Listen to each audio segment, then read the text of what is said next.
NYCFC set to kick off their home opener at Yankee Stadium this weekend, but today an event was held in Queens where the soccer club will eventually call their home once the new stadium is built. All right, Fox 5's Jessica Formoso has more on the plans to build up the community ahead of the team's arrival. New York City Football Club investing $7.5 million in Queens. The club giving the check to 20 local organizations, including public schools, labor and community groups, and nonprofit organizations. We're building a brand new neighborhood, and we're building inroads to this community with the funding sources that are going to help programs in local schools. Its focus, education, labor and workforce development, and community wellness. A portion of the investment will go towards scholarships for CUNY students, more free soccer programs at public schools, including at PS 92, where 4 years ago, for the first time ever, a soccer team of 16 students was created. My students love soccer. That's their passion. I've noticed that it keeps them coming to school. I have a morning program, so this is just going to be able to be a bigger thing for me. I want to create like an after-school program. The football club is investing in the community while building its new stadium in Willets Point, which is expected to be completed by 2027.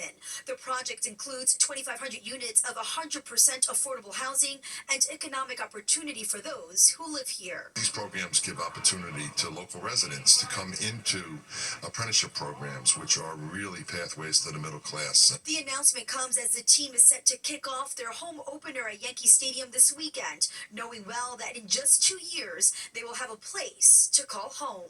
It's a massive game changer for our club to have our own home, to call our own, for our fans, for our players to have that intimate atmosphere that they can come and be able to perform at the highest level every single game. It gives us just a huge advantage on the pitch. In Flushing, Queens, I'm Jessica Formoso, Fox 5 News. And Fox 5, the WNBA champion New York Liberty have agreed to a multi-year partnership extension. That means we will continue as the official TV partner of the Liberty and broadcast locally televised Liberty games across Fox 5 and My 9.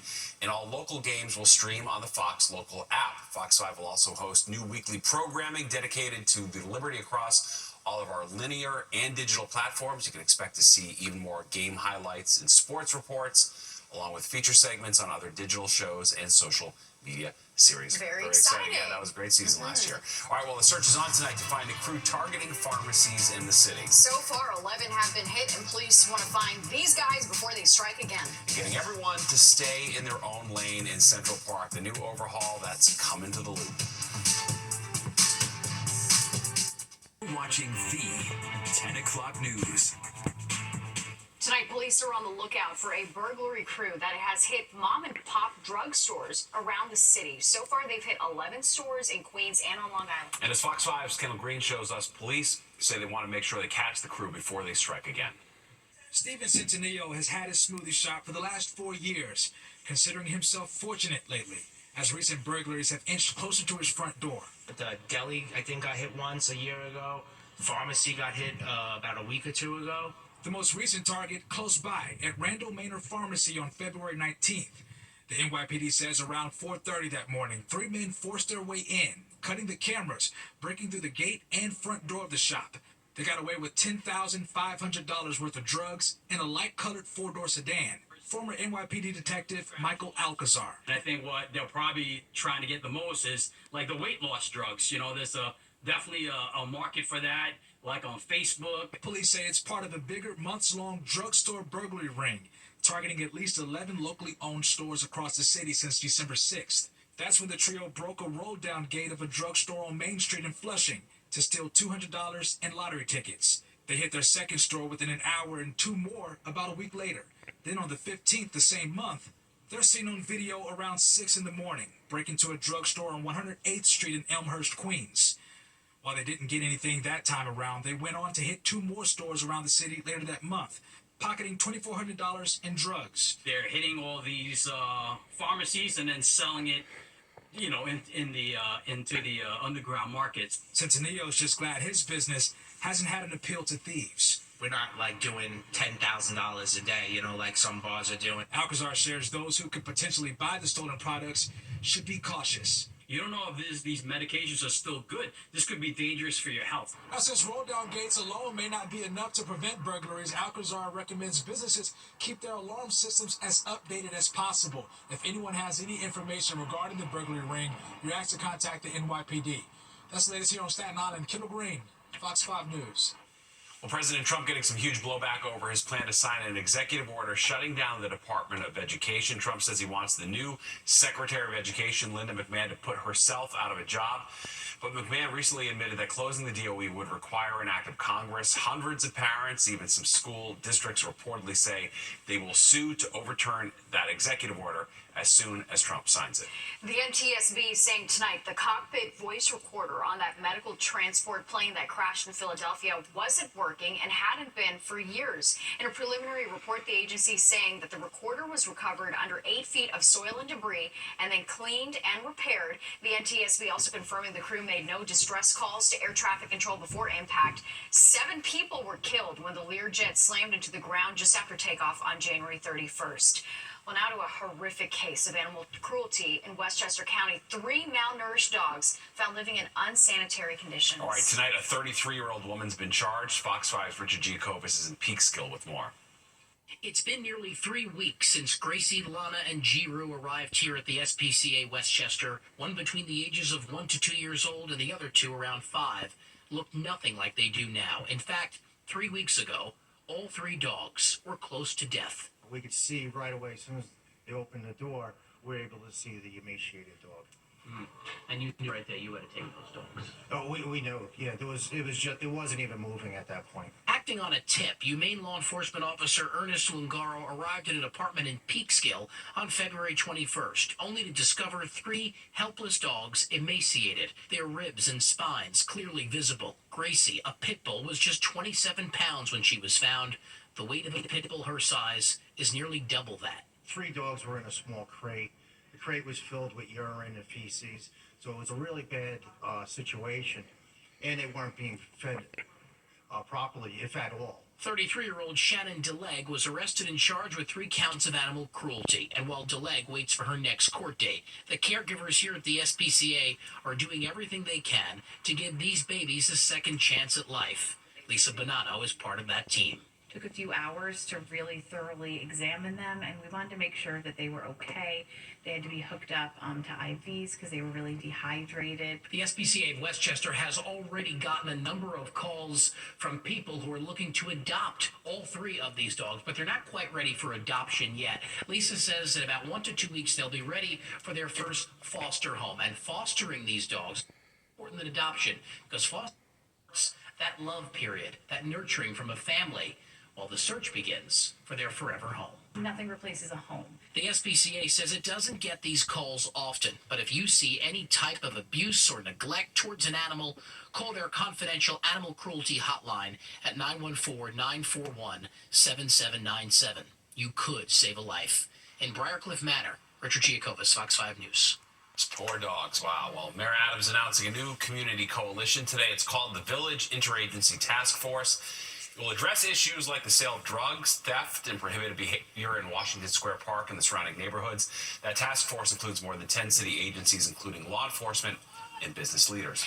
Well, a group of retired officers honoring one of their fallen brothers in blue nearly 40 years after his death. All right, and it involves Officer Eddie Burns' patrol car.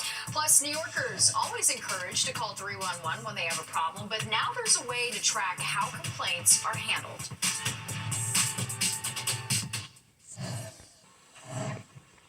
37 years ago, Eddie Byrne was a police officer who was shot at point-blank range while sitting in his patrol car in Queens. Now, nearly 4 decades later, a group of retired officers are working to restore the car to its original condition. Fox 5's Michelle Ross has a story from Seaford, Long Island.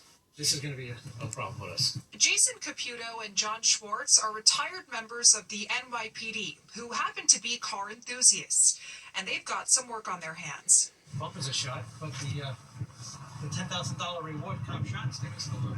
This is the police car that NYPD officer Eddie Byrne was shot and killed in the night of February 26, 1988 in Queens. The 22-year-old was ambushed and shot 5 times while guarding the home of a witness against a drug gang. John was on duty the night Byrne was assassinated. He was killed the word went out that, you know, whenever a cop is killed, you just show up. What can I do? Whatever I can do, you know, and that's what we did. Jason and John, along with other retired NYPD and Nassau County Police Department members, have plans of restoring the 1987 Chevy Caprice to honor Officer Burns' sacrifice. Many of them have already restored former police cars into mint condition. Caputo's car here has Burns' name on it. The police car Burns spent his final moments is 37 years old and has been relocated between different auto pounds in the city, deteriorating over the years after flooding in Superstorm Sandy and surviving the Erie Basin NYPD evidence warehouse fire. But after 4 years of trying to get permission to work on it, it was finally transported from the Brooklyn Auto Pound with the police escort on the Belt Parkway and headed to Long Island. They hope to have it on display at the NYPD Police Academy so future generations of officers can see that it's a dangerous job, but a noble job.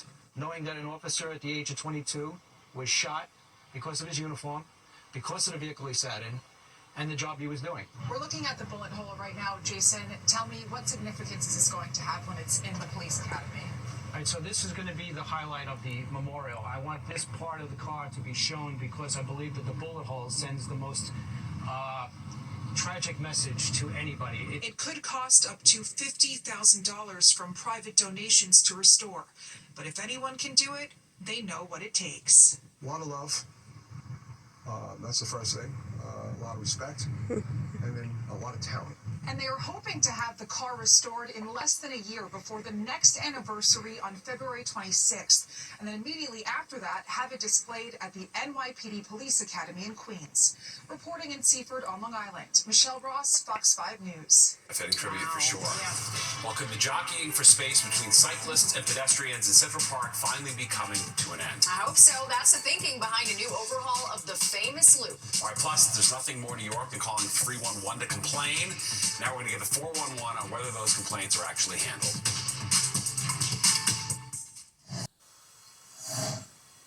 Well, there could be a new solution to the seemingly never-ending battle between pedestrians and cyclists in Central Park. Yeah, it gets intense in there, no doubt. Fox 5's Teresa Priola shows us the plan to overhaul the loop.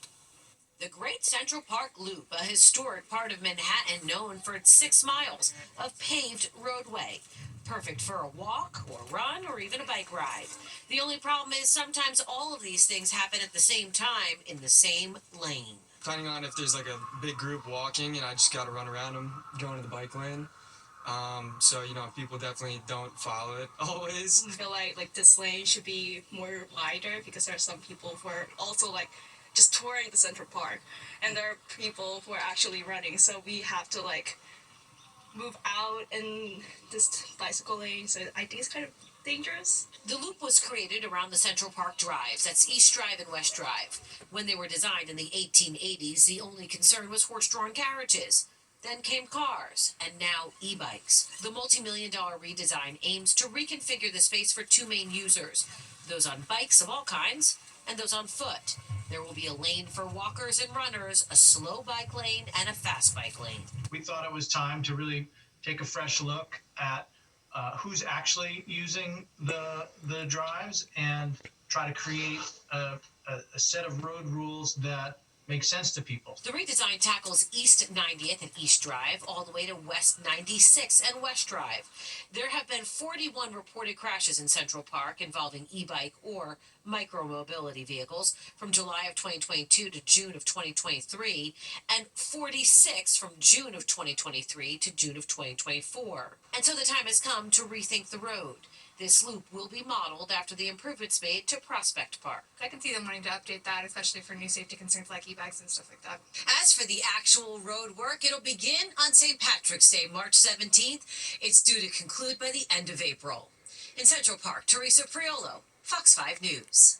So many times while running, I've had to come head on with a bike or something. They're in the wrong There's lanes. a lot of people competing for a limited amount of space, that's for sure. Hopefully it gets better. All right, let's go, Nick, now for a look at the weather. Boy, you can hear the wind howling pretty much wherever you are right now. Oh, right, yeah, you can, making things vibrate out there. And just take a look at the camera here. I'm taking a look at it. We're looking at the George Washington Bridge earlier. It was kind of shaking, and it looks like it's gotten pretty steady there at the moment. But you're definitely going to be seeing that wind to be a problem right through tomorrow. Well, we made it to 55 today. Actually, our new lows, our current temperatures, see in a minute, down into the lower 40s. 47.33, actually in the 30s too. 47.33 is the average. 68.5 in the records at 5 back in 1872. Sunrise 6:22, now going down at 5:53, and we will see all of it for tomorrow. Again, now 36. So again, a big drop in temperature. Still mostly cloudy, busy west-northwest wind, and the humidity drying out. Pressure is now rising rapidly at 29.50. That's a good weather sign, but that rising pressure competing with low pressure offshore is what's creating all this wind. Okay, so 36 in the city, upper 30s across the island into Connecticut. We're now mid-30s Poughkeepsie to Sussex, even colder White Plains, 36 Belmar, and lower to middle 30s eastern Pennsylvania. Definitely a temperature drop from last night. 11 to as much as 20 degrees across the area. In the northwest wind, quite busy. Again, it's up gusting. These are sustained speeds. Sustained at 32 at White Plains, sustained at 30 at Newark. And here come the gusts now, gusting 49 at White Plains, 44 at Newark. And again, this is going to continue, which is why we have that wind advisory for the entire area right through about 7 o'clock tomorrow. And you can see on our computer model guidance here, again, that wind will be quite strong, gusting in that 40 to even occasionally over 50 mile per hour range. Here's, again, tomorrow morning, gusting 48 White Plains, 40 closer to the city, and that's going to continue into the evening. We'll get a little let up in this tomorrow night, but Saturday, the wind's going to come back again. We'll be gusting by midday, 25 to 35 plus miles per hour. So 2 windy days in a row. Tomorrow will be the worst of it. And even Sunday could be a bit breezy at times as well. Okay, earlier we were in the 50s, even hitting 60 at Islip. High 50s there, taking us towards Bridgeport, mostly 50s as you went into New England today as well. 50s down from Philadelphia to Richmond, and then we picked up the colder temperatures. Cleveland only in the 30s. And those temperatures stay that way back towards Chicago at 42. 50s as you get down towards the Raleigh-Durham area over to Nashville. Okay, some snow showers up north. They are not coming our way. They're drying out as time goes along. And so here's what's going on. We have a storm that's intensifying offshore and high pressure off to our south and west. So the air's getting squeezed in between these two. That's causing all the wind. They'll stick around, like I said, for the next 2 days. Storm in the middle part of the country, that's actually going to get suppressed to the south. So we're not going to be dealing with that at all. We'll see temperatures tonight or tomorrow morning out the door in the low to middle 30s around town and mid to upper 20s, those colder northern suburbs. We'll stop close to 50 degrees tomorrow afternoon, probably staying in the mid and upper 40s for the Hudson Valley, North Jersey as well. There's that disturbance moving along tomorrow night. And then on Saturday, into being a mainly sunny day, we'll start out with temperatures in the chilly 30s, and you only get back to about the middle 40s during the day. All right, let's go take a look at our forecast then. 33 in the city with, again, a gusty wind and temperatures in the 20s. We got it into the suburbs. And as we head towards the 7-day, look for about 50 tomorrow. 45 Saturday, still rather windy. 48 Sunday, and then here we go. We're going to get a nice payback for this. 57 on Monday. 63 Tuesday, 68 Wednesday, and still in the 60s as we head towards Thursday. Steve? Love that. I know it's not cool to tan anymore, but I'm going to get some sun that time. All right, thanks, Nick. Well, Chelsea Market celebrating the birthplace of the Oreo cookie. The famed food hall was once a Nabisco factory. I did not know that. The Oreo was invented there in 1912. Today is National Oreo Cookie Day. And Chelsea Market's paying homage with special Oreo-themed offerings. Eateries will offer their own exclusive spins on the iconic cookie, including a giant Oreo cake and Oreo gelato. So so we made this cake. We've been reached out from Chelsea Market, and we decided to, with our maestro gelatiere Giuseppe, to make this special Oreo gelato cake to celebrate this special day. Guy only has one name. That's how good he is. And that cake is proving it. I want all of that. Other spins on the Oreo include deep fried Oreos, Oreo donuts, even an Oreo cocktail. Love all the versions of Oreo. Yeah, can't go wrong. So It's good. classic. All right, well, it's Thursday. You know what that means? The latest episode of my podcast, Talking with Natasha, just dropped, and here's a preview. This week on Talking with Natasha, I'm sitting down with Dr. Mike. You know him as the Hot Doc on social media, an OG influencer from real-life health hacks to new secrets in science. What he's revealing now about the trends in health you need to know about. What is the secret to living longer? I wish I had the secret answer to that, but it's really about the basics. Eat well in moderation, exercise, sleep 7 to 9 hours a night, and take care of your mental health. A new episode of Talking with Natasha drops every Thursday at 7 p.m. You can watch on the Fox Local app, wherever you stream, and YouTube. Long live. Well, have you ever thought about putting in a complaint to 311, but then wondered, what would it actually do? Yeah, good question. Well, now there's a new way to track how often people are satisfied with 311's handling of their issue. Fox 8's Kendall Green has more. That pothole in the street, troubling tree, or that illegally parked car in your block. There was a guy who was parked into the crosswalk, and I had to take my baby all the way out into the street and around the guy. All valid reasons to make a complaint to the city, but the city's role addressing the complaints have drawn complaints themselves, even from city leaders. They make a complaint, and immediately it's closed out, and they have no recourse, no way to make their voice heard. Now a new law, spearheaded by City Council member Eric Dinowitz, lays out a resolution satisfaction dashboard where residents can automatically voice their concerns, reopen cases, and make a satisfaction rating available to the public. The performance of our city agencies is now transparent, and now they are more accountable to regular citizens and to the New York City Council, who has oversight over these agencies. Data from the dashboard shows the average satisfaction score among city agencies is about 36 out of 100. It shows a score on the same scale by borough, by week, by complaint, and by responding agency. Would you use a dashboard, make use of a dashboard that shows you people's satisfaction of complaint calls to 311? Absolutely. I think that harping on an issue is one of the best ways to get it addressed. The councilman hopes the dashboard will help the city address serious concerns more efficiently. That's part of what 311 does. Think about things like garbage on the streets. But we're also talking about the health and safety of New Yorkers.